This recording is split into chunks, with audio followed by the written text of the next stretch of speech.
Tout d'abord, la troisième rencontre transfrontalière entre les autorités de la région du sud-ouest et celle de la région sœur de Bunkani en Côte d'Ivoire, moment d'échange à Bondoukou en terre ivoirienne sous l'égide de l'Organisation internationale de la migration, avec au menu le renforcement de la sécurité et de la cohésion sociale dans les zones transfrontalières des deux pays. Issaka Zabré et Christophe Da de retour de Bondoukou, reportage.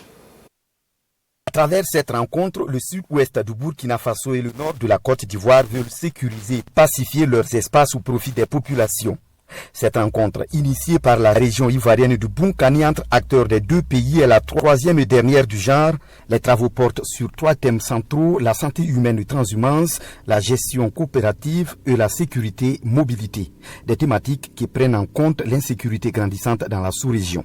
Nous pensons qu'aujourd'hui, notre préoccupation première, c'est le problème de la sécurité, que ce soit du côté du Burkina, du côté de la Côte d'Ivoire, dont nous nous réunissons avec nos chefs d'unité de défense et de sécurité, pour qu'ensemble, nous puissions contrer l'éventuelle incursion sur nos deux territoires des populations et surtout des forces du mal qui n'épargnent aucun pays. La région du sud-ouest prend part à ces assises transfrontalières avec une délégation forte de 22 personnes, toutes des chefs de circonscription administrative. Le chef de la délégation dit attendre beaucoup de cette rencontre. Notre rencontre d'aujourd'hui, qui se tient 9 jours après celle tenue par nos deux chefs d'État, s'inscrit dans cette dynamique et est une concrétisation, une fois de plus, des relations d'amitié et de fraternité qui nous lient.